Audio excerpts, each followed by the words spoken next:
Ladies and gentlemen, to another piece of news. The Supreme Court has ordered the removal of all stray dogs from residential areas in Delhi-NCR due to rising dog bite incidents and rabies deaths. Justice Pardiwala emphasized that the action is for public safety with no room for emotional appeals. The court directed that stray dogs be relocated to remote areas ignoring current regulations. The Solicitor General informed the court that a relocation site in Delhi had been identified but was blocked by a stay order. The court ruled against the adoption of stray dogs, fearing they would be released again, and called for urgent action to make the streets free of strays. That is the big piece of news that's coming in. I'm also joined on the broadcast by Ashwani Dubey, Senior Advocate of the Supreme Court. Thank you, Mr. Dubey, for joining us on the broadcast. The Supreme Court also making it extremely clear that these incidents are extremely troubling when it comes to the relocation as well as the presence of street dogs in the Delhi-NCR region. And we've seen incidents coming in from across the NCR region. But when it comes to the parameters of relocating these dogs and the arduous task ahead for the local municipal authorities, that is and it continues to be a point of contention because they are also fighting with the animal rights activists who call their conditions cruel. So this is quite a legal tangle the judiciary finds itself in. Yes, Ayushman, but you see the increasing problem of stray dogs, the way it is creating a menace that is detrimental to the life-free movement and safe environment. You see, you cannot go morning for a walk. Children cannot play outside. Aged people cannot walk freely.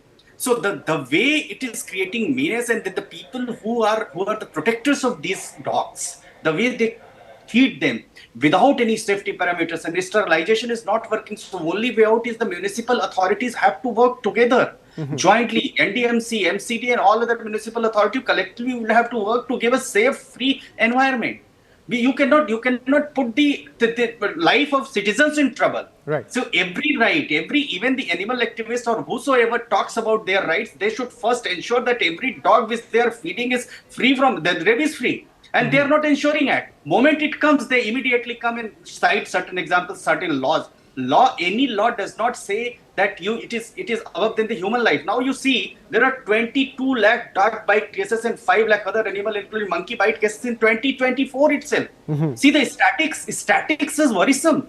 Where the citizens are going, not one incident, 2 incidents reported. Every day, due to the dog menace, dog bites are creating problems. There are no rabies available. And if you go to the hospitals, government hospitals, long list is there. So Ayushman, there has to be a line has to be drawn, right, so that the citizens may feel safe. That is why Honorable Supreme Court has come and taken decision as suo motu environment and said that look, you have to give a free moment. Citizens give a free life. Over to you. Right, and but Mr. Dubey, when it comes to this 8 weeks deadline that has been given by the Supreme Court, now compliance is a very important thing. Now the Supreme Court needs to also levy some punitive action on the local authorities if they don't comply with these deadlines, because to give an order is one thing, to see it executed on the ground is another matter altogether, and we've seen it with multiple orders coming in from the Supreme Court. If this 8-week deadline has been given to the local authorities, what pressure do they have on themselves when it comes to taking action? The order, Ayushman, invites the contempt of court. And the court today, Honorable Justice Pardiwala and Honorable Justice Mahadevan, have categorically made it clear that any non-compliance of or order will invite contempt. So the first instance in a court's order moment, it is violative that too of the constitutional court.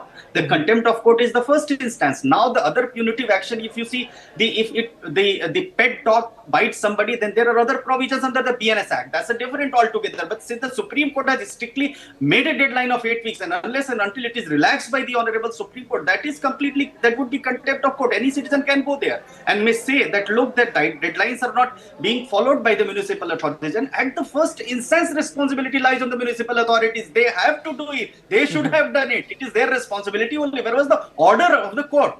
There was no need to have an order, Ayushman. They should have been done on its own. Absolutely.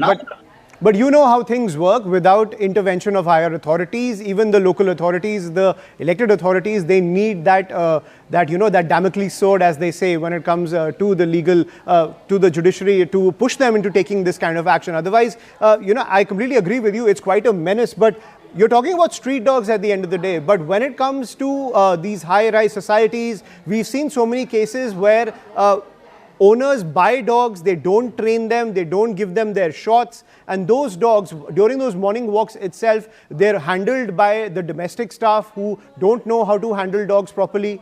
And they also lead to a lot of bites, they lead to the injury of children. And this is also happening not just on the streets of Delhi NCR, but within those high-rise buildings as well. That hasn't been addressed by the Supreme Court, that those who buy dogs, those who keep them as pets, they have a responsibility as well to muzzle the dogs, to train the dogs, as well as give them shots. That is something that, as per animal rights activists, is being completely ignored by the top court. Let's see, the matter is yet not over. This is one. Second, there is already a provision. So whosoever is giving shelter or having the ownership of pet dogs, their responsibility lies on them. And if there is any negligence on their part, then Section 289 of Indian Penal Code makes it a punishable offense for a person to negligently allow an animal to cause harm to others.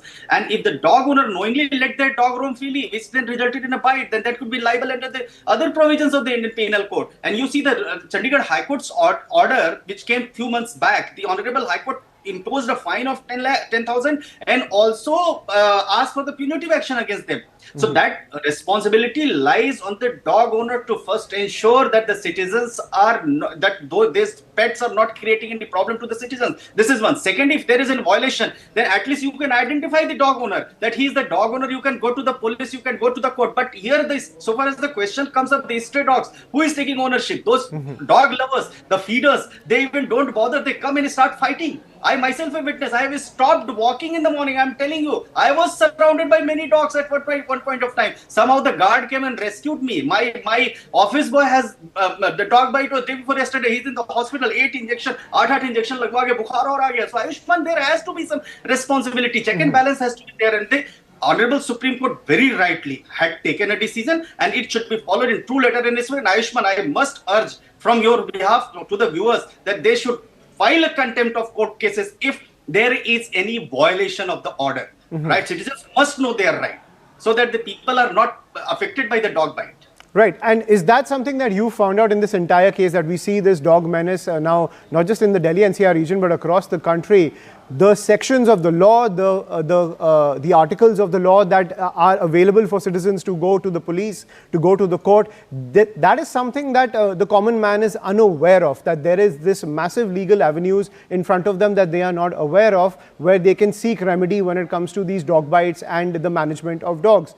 Do you think it's time that that level of awareness has to also be raised, so that whenever such incidents take place, where there is even loss of life, proper punitive action can be taken on behalf of the citizens?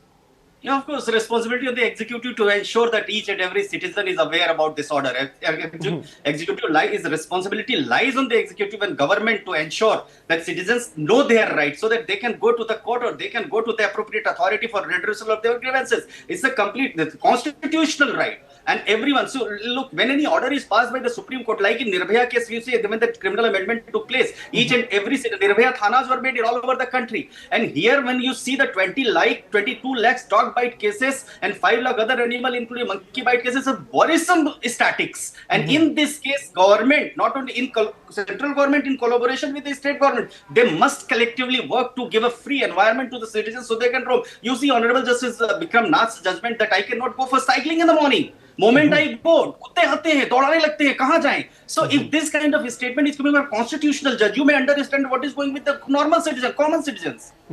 Absolutely. But to a great extent, what we've seen from the local authorities is that this is not that big an issue. These things happen on a daily basis and they tend to ignore it, and the population of stray dogs just explode in localities across the country. But at the same time, with the intervention of the Supreme Court, hopefully that the local authorities get that rap on their knuckles to do their job, and that 8-week deadline has now been set by the top court. Thank you, Mr. Dubey, for joining us on the broadcast and giving us your perspective on this entire matter. Ashwani Dubey, Advocate of the Supreme Court.